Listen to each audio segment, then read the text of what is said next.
As a child, I grew up with two pictures in my house, John F. Kennedy and Martin Luther King Jr.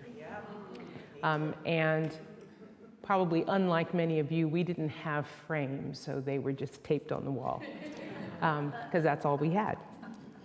And what I remember is that the house had a basement, and we had a two-way switch, so if you turned on the switch at the top, and you turned it off downstairs, you had to then turn it back on downstairs in order to be able to have light.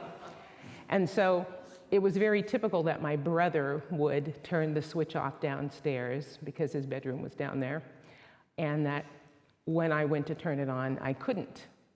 And so I had to walk down in the dark to turn the light on at the bottom. But what I knew was that I was walking with Martin Luther King Jr. And so I was good. I struggled with being the black person who was going to stand up here and talk to you about Martin Luther King Jr. And yet I think that for a lot of people of color, there are stories that are deep inside, that sit within our DNA, and that the facts that get regurgitated about those situations and about those people, about Martin Luther King Jr., they lose something in the expression because what's deep in the DNA doesn't end up coming out. There's this knowing that lives in your gut very often as someone of color, where situations that have occurred in history just hold a different meaning. And so we didn't have a picture of MLK Jr. just because we wanted to have a picture of MLK Jr. We had a picture of him because he represented hope for my family. And my parents never talked about segregation at all, but I knew that they fled to San Francisco because they wanted to get as far west as possible.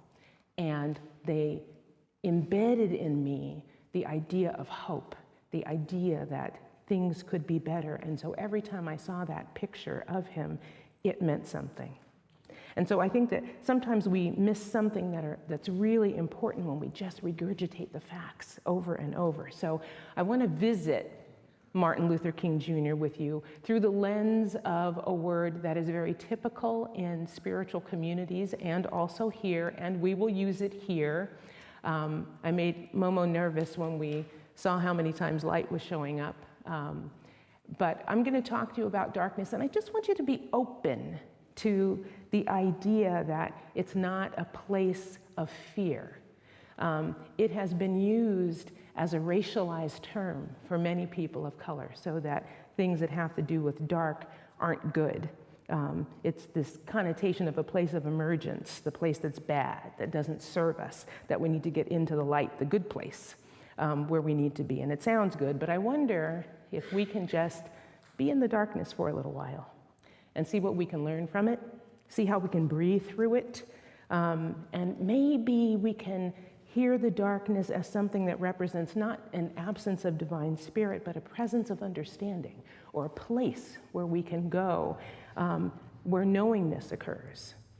So I'm not suggesting that we ban those words, but at a time such as this, I think it's important for us to expand our understanding so that we look at things a little less as a dualistic kind of lens, a binariness, how we view things as good, bad, light, dark. I'm hoping that today you can widen your lens just a little bit and find a different way of seeing the darkness and holding the life of Martin Luther King Jr. There are biblical stories and events of things that occurred in the dark, and we can go on to the next one. The Bible talks about Jacob wrestling with the angel in the darkness. In fact, Jacob getting his blessing in the darkness. The liberation of the Israelites and Exodus from Egypt that happens at night. Prophetic dreams and messages that occurred in the darkness of sleep. The stories depict Jesus as being born in the darkness, resurrected in the darkness. The creation story is said to have happened in the darkness. And so, although darkness as we know it is often associated with challenges and losses and struggles, King Jr.'s father had a revelation in the darkness that led him to his spiritual work and a new name. And a lot of people don't know about this, but a new name and a commitment to a new spiritual way of being. So he completed a pilgrimage to the Holy Land, and then from that pilgrimage, he went to Berlin, and there he is with his son. And he learned about Martin Luther, and he really loved the fact that Martin Luther had a more liberated theological viewpoint, so much so that he decided to change his name to Martin Luther. His name was Michael. So Michael King Sr. became Martin Luther King. And even after he changed his name, people still called him Mike, who knew him. But his son also started to carry on the spiritual work of his father, and he decided that to be in line and aligned with his father, that he was going to change his name as well, and so then he became not Michael King Jr., but Martin Luther King Jr.